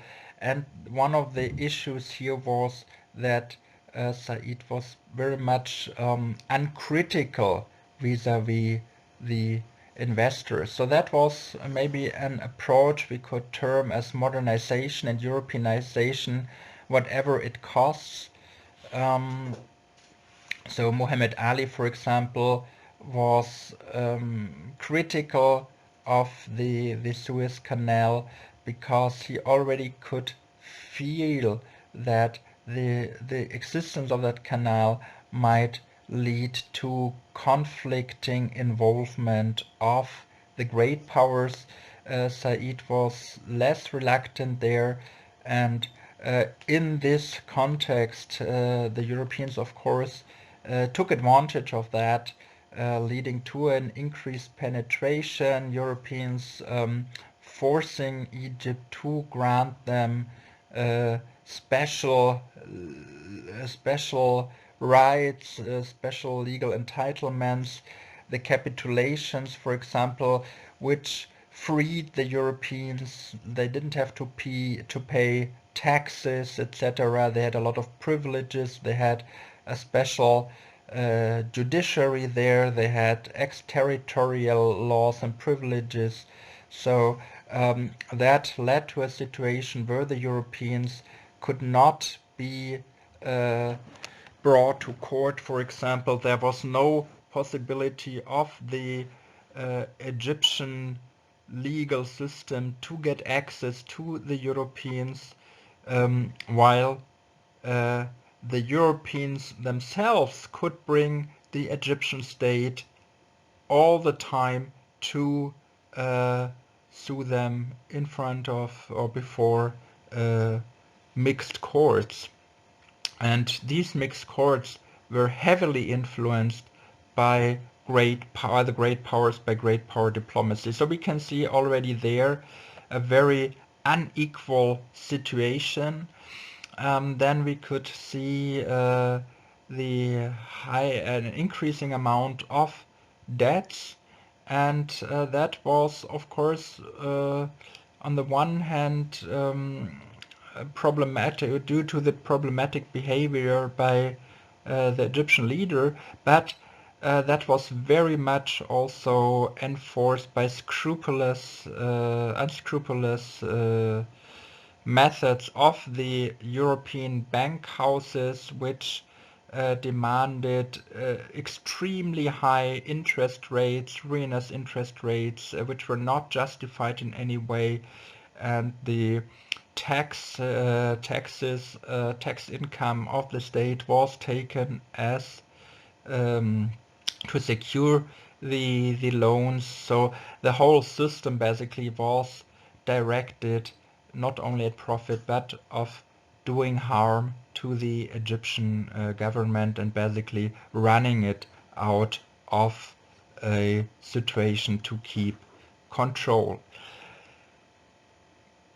When we saw external influences in 1864 in particular, the fall of the prices for cotton on the one hand, and also other events, we could see that basically the debts got increasingly out of control, and that led to the establishment of the so-called dual control initiated by France. Great Britain first was not too keen on taking direct action here. So Salisbury at first said the government is not the sheriff of the bondholders, so the government, the state should not get involved in saving the investors. But then for strategic reasons, Great Britain entered because that had to do with the rivalry against France, and France, from the British perspective, should not be enabled to get the route to India alone, so to say.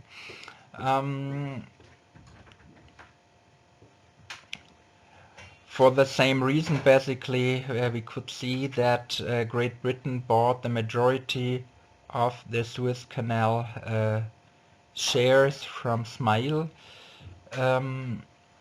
And of course, we could see different reactions to that dual control. On the one hand, the dual control made the investors happy, but of course not the Egyptians themselves. So we could see resistance, and basically what we saw is domestic uprising and nationalism in Egypt. In order to understand that a little bit better, how it worked, we have to look at the way how the penetration and the social structure at that time in Egypt interacted. So there was no middle class, which could have developed more modern methods of economics, and could have developed, contributed to a comprehensive capitalization of Egypt at the time.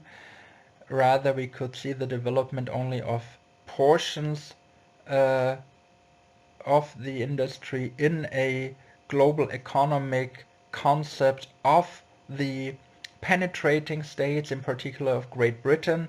So that's the idea of what Landis said, where Egypt basically just played a role in a general concept run by the major powers. At the same time, we saw a strengthening of the autochthonous structures, so particularly the land-owning elites, very small, very tiny one, became stronger, but the masses of the people were not in good shape. Harlow wrote that economically European financial and commercial groups competed and cooperated with indigenous merchant and land-owning classes with an eye toward increased trading advantages, while the rural population and the impoverished inhabitants of the cities suffered under the mounting pressures of fiscal extraction, and that finally led to a revolt against the idea of foreign powers per se, but also at the same time against the local elites, against the whole social structure. So that basically was the background of the Arabi uprisings. What then were the reasons leading to a direct occupation of Egypt? Here we can see our theories very well at work. We can see the great power rivalry, the notion of empire or perishing, Great Britain having new opponents there with the German Reich, and Italy, of course, the old enemies also played a role, Russia, but in particular still France, and France, due to its position on the Mediterranean, saw the Mediterranean as a French lake, lac français, and there were still great consequences, implications of the 1798 expedition. So there was a quite important informal influence of France, high investments, investors with quite a bit of influence on the government in France, and Great Britain was very much afraid of a French intervention, and they felt reconfirmed in that fear by the actions of France in Tunisia at that time, and also Russia at that time showed interest to expand into the Middle East and Asia, and both, of course, were perceived as threats to the position of Great Britain, and Britain also was very much afraid that due to the geopolitical situation, Russia was taking over the Ottoman Empire. So that was one of the reasons we can see for the British decision to occupy Egypt.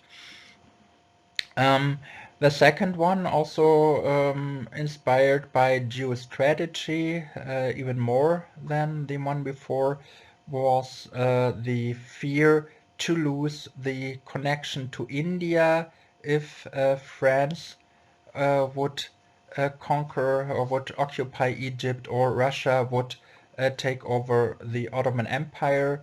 So that would be a geostrategic disaster from a London perspective, and also an economic problem, because that would mean dramatically increased economic cost.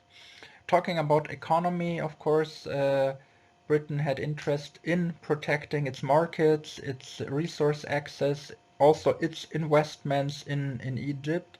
And when we take Wehler's argument here, we can see that social imperialism played also a role. So we could see a relative going to a back position in Great Britain with respect to economy.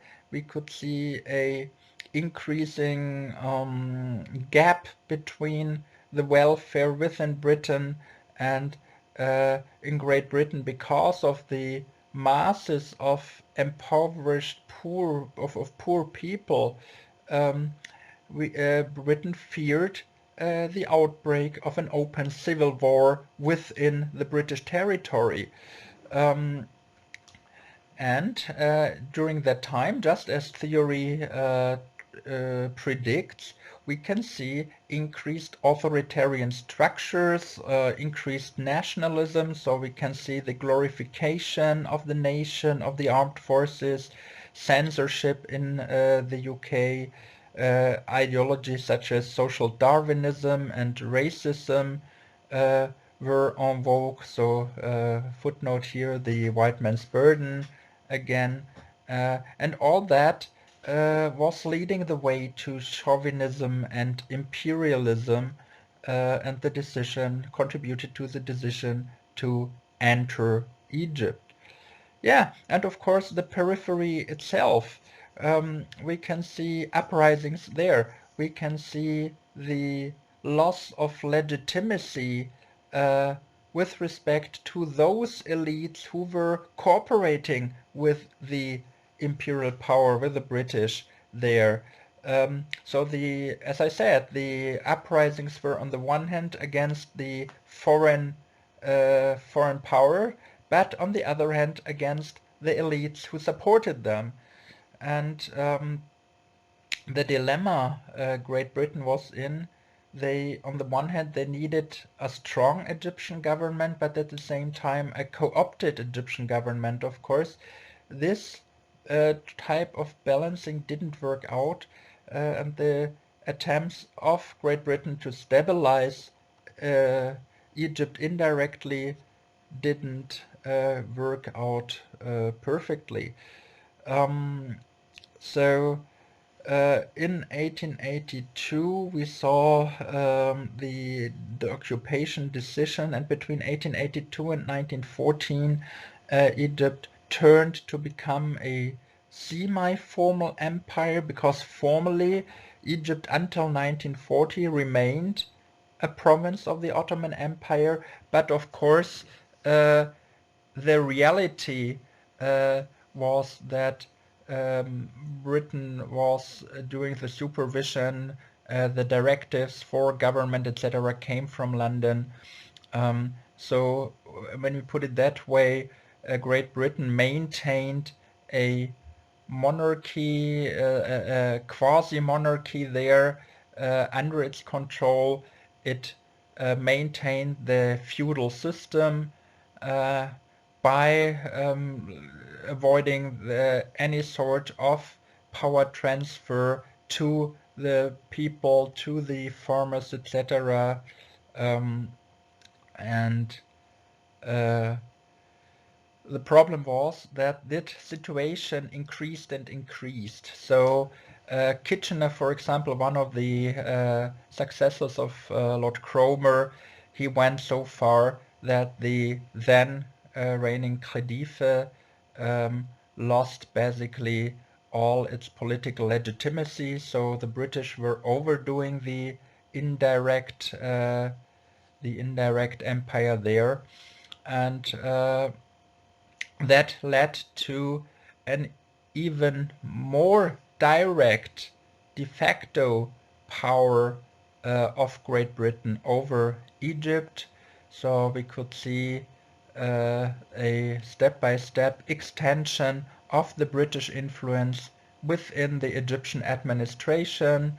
While in 1896 it was 286 officials, in 1906 it was nearly 700 who were running the the high posts and senior posts of the administration. Also, the Ministry of Domestic Affairs, the Ministry of Justice, the Ministry of Construction were dominated by the British. So that means that there was the control of the domestic security, the agriculture, the infrastructure. So you can see very much who had the say in the country. And that was all combined with the racist attitude where the Egyptians were regarded as people who were not able to reign themselves. The role of the army, of the British armed forces, were also important in securing the British Empire there. So they were safeguarding British Empire, the British semi-formal empire in Egypt, while the Egyptian armed forces basically had been dissolved and had been replaced by a very small army under British command. Egypt was not allowed to pursue its own policies, particularly its own foreign policy. Lord Granville, the Foreign Secretary of Great Britain, once said, "The Egyptian ministers must, on important matters, do what they were told." When we look into the implications of the British Empire there, we can see that because sound finances were very much in the interest of Britain, because that would work against the influence of other powers. Egypt's finances were reordered under the British rule, also because Britain wanted to, for its own economic sake, improve the agriculture. That is something, of course, which could help also later the farmers in Egypt. Also, the sanitation system was improved. Also, of course, because the occupiers wanted to have clean drinking water, but that was also something which had a positive, could later have a positive effect for Egypt itself.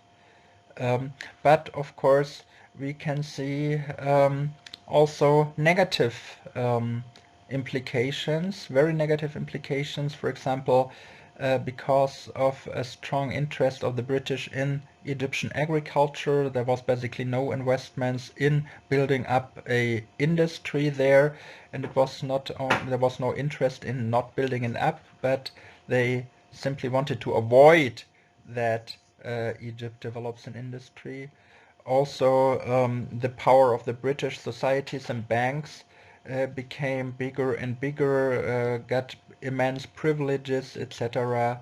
So the education system was not developed under British occupation because the idea was to keep the people dumb, not make them educated, because educated people might be more prone to rebelling against the occupation, and also to develop a sense of nationalism.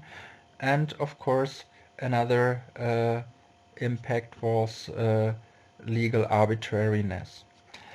Um,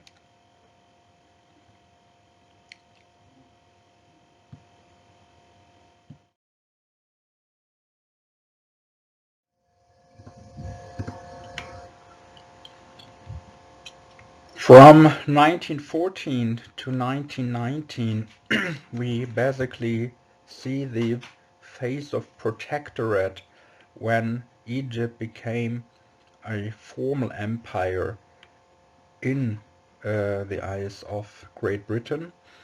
We can see that, for example, during World War One, that Egypt was interested in staying neutral and therefore on 5th of August 1914 declared its neutrality in World War One, which led to the reaction of Great Britain to put a lot of pressure on Egypt to declare war against the German Reich and Austria-Hungary. And that pressure was so big that at the very same day Egypt came up with a declaration of war against the German Reich and just a couple of days later also against Austria-Hungary.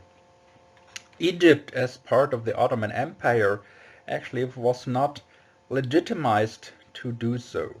And also the representatives of the consulates of the affected states refuse first to leave the country. Only then the representatives of Britain come and make ultimates for them to leave the country and basically throw them out of the country.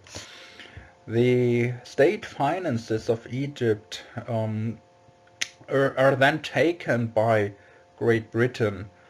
And finally, Britain also refuses or violates the free passing of all ships of all flags through the Suez Canal, which was agreed upon in the Convention of Constantinople. So you can see that the action of Great Britain in Egypt basically is a very severe one, also leading to international problems for Egypt, leading to breaches of international law of Egypt. But it was not Egypt, it was actually Great Britain doing all that. Um, Furthermore, we can see the argument of Mission Civilisatrice of the white man's burden coming up again in November 1914. The argument is that Britain was fighting in order to defend the liberties of Egypt, in order to preserve the peace and the luck which Egypt has enjoyed during the 30 years of British occupation. So that was really what was argued these days, and that's of course a high degree of cynicism we can see here. Of course, also we could see that Britain argued that it would take over that burden alone, and of course that promise was also broken there. More than 100,000 Egyptian citizens were forced to forced labor, to war activities, war service, etc. So in December 1914 we could see the erection of a British protectorate over Egypt. That was a one-sided legal act, um, actually not legal in that way, and it was also said to be an act of power politics driven arbitrariness. Um, so what Britain also does is to set in a Sultan of Egypt, which basically also marked the uh, breakaway, the forced breakaway of Egypt from the Ottoman Empire through the will of London. Um, At the same time, we see Wilson's declaration and Wilson also arguing for the right of the peoples to govern themselves, but that, of course, was not meant very much for the third world at that stage. So there was still a very problematic way of thinking at that time. So Wilson acknowledges the British protectorate, but nevertheless the Egyptian national movements feels inspired by that idea of defining your own destiny as a people, as a nation. And then after the Second World War, some years after the end of the Second World War, in February 1922, 27th February to be precise, we can see the formal end of the protectorate over Egypt, and on 15th March 1923, Sultan Ahmed Fuad takes over as a king. And this constitutional monarchy, which shall last from 1922 to 1952, is accompanied by a continued informal empire. There are a lot of privileges which which Great Britain retains for itself. And that is an interference, a perpetual interference in domestic as well external affairs. For example, the British connections are secured there. The protection of Egypt against possible attacks is something which is regarded by Britain as a privilege because in its own interest, and also the protection of non-Egyptians there. So de facto we cannot see a real change here apart from the formal situation. So the occupation de facto was prolonged for an undefined time. The independence granted to Egypt was because of all the provisions that limited that Egypt as a result did not even attain the status of a dominion.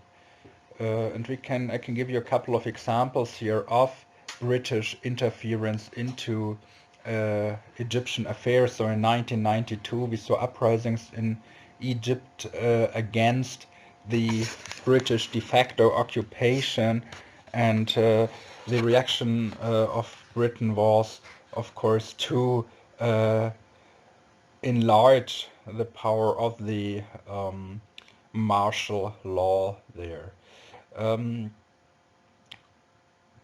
Also, in 1926, for example, Fuad has to react to the pressure of the British High Commissioner Lloyd in order to have new parliamentary elections. And then we could see further international treaties between Egypt and Britain, which basically only cover in a new way the structural dependency wanted by Britain of Egypt. In 1936, the military contract, the military treaty, for example. Also,